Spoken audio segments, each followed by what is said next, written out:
Georgia Tech, what does this say, Colin? 24, Florida State 21, so the double-digit favorite. Seminoles go down in Ireland. It counts, even if it's in another country.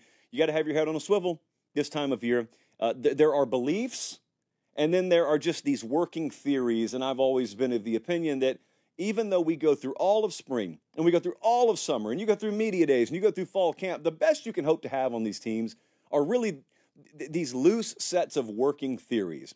For instance, there was a strong working theory out there in the college football ether that, am I reading this piece of paper right? Florida State had the best defensive line in the country.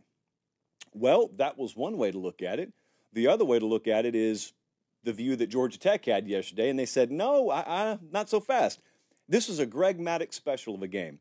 For those of you who weren't around, Greg Maddux used to routinely get them out of there in under 2 hours, and they'd make a 9:30 dinner time if they were on the road or whatever. Greg Maddux wasted no time. Greg Maddux didn't even seek the strikeout. Greg Maddux wanted you putting the ball in play the first 2 or 3 pitches of the at-bat because that just gets the game over quicker. That gets him back to the dugout quicker. Listen to this. Our first paper pop stat of the year, 14 total drives in this game. 7 drives were 4+ minutes. Only 2 drives were less than 2 minutes. Now I'm about to hit you with the first padlock stat of the year. FSU, in the final 21 minutes and 19 seconds of this game, 1 drive. Final 21 minutes, 6:19 to go in the third quarter. From that point on, FSU touched the ball 1 time the rest of the game. 67 runs, 43 passes in this game. So, the most glaring aspect of this to me was line of scrimmage play. I think most of you who watch this game, you think the same thing. You think, oh man, Georgia Tech really put them on skates. Yeah, that's part of what stood out, but that wasn't the alarming part. That was just a football game. We'll see that happen every week this year to varying degrees. You want a padlock stat number 2? And then I'll tell you what alarmed me. Padlock stat number 2, Georgia Tech. Imagine seeing this stat. For those of you who are new around here, the padlock stat is, if I were to tell you this stat the day before the game, you'd pretty well know how the game was going to turn out. Georgia Tech 190-98 rushing advantage. Georgia Tech 89-20. 89-20? They outrushed Florida State in the second half.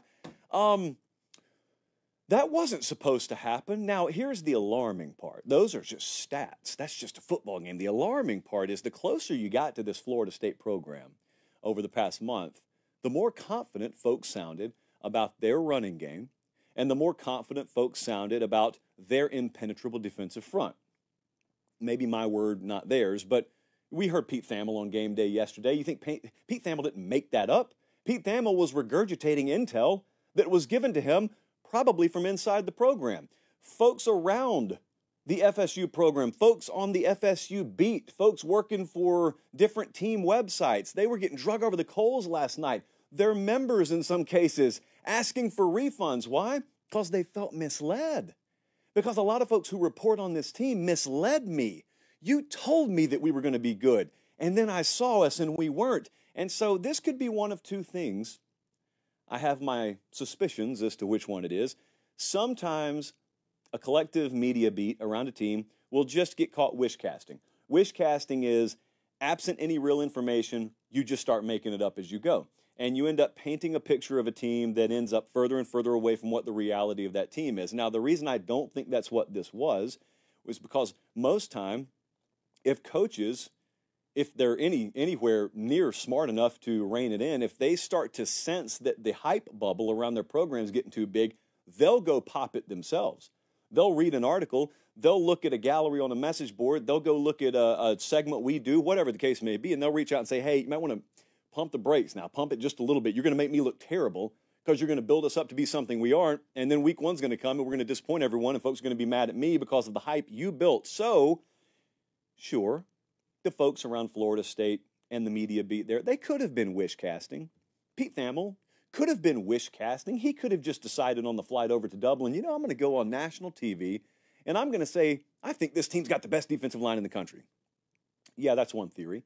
The other theory, the one I happen to prescribe to, is they were just regurgitating intel that people inside the program gave them. Now that is a little more alarming because that means folks inside Florida State thought they had the best defensive line in the country. Folks inside Florida State, folks who, do football for a living, those folks thought that they were going to dominate up front. Those folks thought that line of scrimmage and run game were going to be their bread and butter here. And if DJ's not great, if DJ can't stretch the field vertically, that's okay. We'll just rock fight this thing early, and then we'll give our offense time to round into form. And that is a little more alarming because that paints a picture of a coaching staff that may not have a firm grasp on what the football team was. I don't know which the case is. I just know collectively a lot of folks got hoodwinked on this. And I'm not as close to the program, obviously, as like a lot of other people were talking about. But even I watched it and I said, whoa, this does not at all match up with what I heard and what I thought I should expect here. So the other side to that is maybe it's not quite as bad as it seems, because I was texting back and forth with Danny Cannell yesterday. He's still alive. I'm not going to go as far as to say he's okay, but I can confirm he's still with us. This is not a Daniel Cannell memorial show just yet.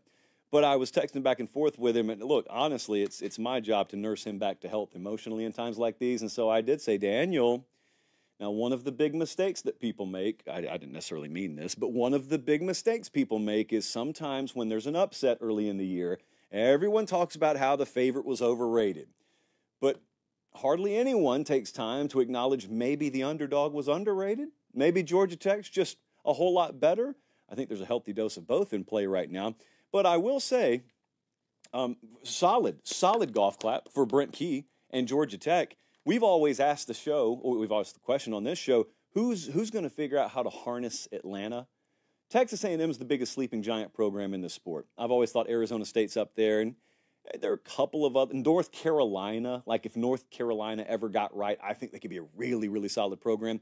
Georgia Tech's pretty high on that list. They always have been for me. I grew up in Georgia. I grew up an hour south of Atlanta. I've always had I thought, a pretty good read on the program. I thought Jeff Collins, for example, I thought there was a half-decent chance he'd come in there and he'd do that. A lot of stuff happened that I didn't necessarily expect, and it didn't end up being Jeff Collins, so now Brent Key takes over. And what if I told you, well, first off, we have a Post-it pop here. Boom, the first Post-it pop of the year. Georgia Tech's all of a sudden 5-0 versus ranked ACC teams under Brent Key. Hello, that stat kind of snuck up on a lot of you. I'm not done. They've completely remade the program. Most of you found that out for the first time yesterday. They had, listen to this now, they had 5 scoring drives all of last year that were 10 plays and 6+ minutes or longer. All of 2023, they had 5 scoring drives that were 10 plays, 6 minutes or longer. They had 3 of them yesterday. 3 of them in one afternoon. So who can harness Atlanta? Well, maybe it was Brent Key after all. Harnessing Atlanta just simply means, do you understand how inexcusable it is that we, for a long time, have had a major Power 4, Power 5 program at the intersection of the SEC and the ACC, which is Atlanta, Georgia, right there in the heart of the hottest geographical recruiting bed in the South, and it's been irrelevant. Georgia Tech hasn't even been the biggest name in their own city in college football for a long time. I always looked at it and I said, why? And all people could ever tell me is, well, academics. And I used to always tell them, you're telling me that's the only place? I mean, this is right smack dab in the middle of David Shaw dominating at Stanford, by the way. You're telling me that's the only place it's a little tough to get into? You're telling me that you can't find 20 to 25 kids any given year that are qualified to get into Georgia Tech that can also do a few things on the football field? I always thought that was stupid. It is. It has been stupid for a long time. So Georgia Tech, man, let's see what they do this year. I'm going to show you where they are on the JP poll a little bit later. Where does Florida State go from here is a question that I'm not asking tonight, only because I've seen it asked everywhere else today. So it's semantics. I'm not taking a shot at anyone, but I want to ask you guys now, who are big expansionists out there, do you really believe in this 12-team playoff or not? Because some of the same folks out there who sold me on one game not being the end of the world for a team because you can afford to lose are painting it as the end of the world because Florida State lost. Florida State may lose 4 games this year for all I know, or they may never lose again for all I know. But what's next for Florida State? Well, you get back to work and you go play Boston College, as best I can tell. That's what's next for Florida State. It's not like they lost a boxing match and their next one's a year and a half from now. It's not like they had their soul sucked out of them. Well, they better not have. But everybody's piling on DJ Uiagalelei for being basically the quarterback he's been his entire career. That was the least surprising thing to me yesterday, that DJ Uiagalelei didn't take over the game. He's not a guy who takes over games. He is a guy who probably needs help from his supporting cast and didn't get enough of it. And look, if I didn't know any better, I watched that game yesterday, it's almost like watching that Bama team back in 2021 where Bryce Young had to go hero ball on every play because it seems like after the ball gets snapped, everyone just waits on him to do something. Well, this is not the cat to do that. So it's going to have to be a collective effort there at Florida State. But, man, 3 tackles for loss and 0 sacks for that defensive front. Meanwhile, Georgia Tech racks up 7 tackles for loss. They're that much better than you? Are you serious? You got to have some pride in that defensive line room.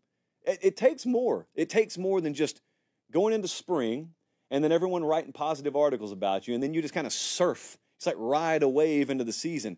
The rent's due every day. You don't get to do some things and then rest on those laurels. You guys haven't done anything, by the way. You're not last year's team. You haven't done anything. So you got a spear on the side of your helmet because they thought you were good enough to wear it. That's not how football works. Like, that's not how being a big-time team at Florida State works. So now the ACC picture, just to give you some updated odds courtesy of our friends at FanDuel, Clemson is now favored to win this conference. Miami is right on their heels. Second, Florida State and NC State are tied for having the third best odds. And Florida State just lost a conference game. And Louisville and Virginia Tech are, 5th and 6th, respectively. Rhett Lashley and the boys barely escaped Nevada last night with a win. They're at plus 1,200. So now all of a sudden, 1, 2, 3, 4, 5, 6. We got 2, 4. So we got 7 teams plus 1,200 or better odds. We got 6 teams in the single-digit odds, which just means the ACC all of a sudden looks like a richer man's version of the Big 12 in a sense that you got a bunch of teams that perceptionally could make a move. I also thought Brad Crawford had a really good point today, and he pointed out that Florida State's got a conference loss now. So down the road, they don't play Virginia Tech. They don't play NC State. So both of those teams could lose a game. As long as they beat Georgia Tech, and both of them play Georgia Tech, they'd have a tiebreaker over Florida State. Just to give you an idea of the 8 ball that Florida State kind of put themselves behind. Now, Florida State wins every one of their remaining games. They'll go to the ACC championship game. Can they win those games? What are they going to look like against Boston College? We shall see.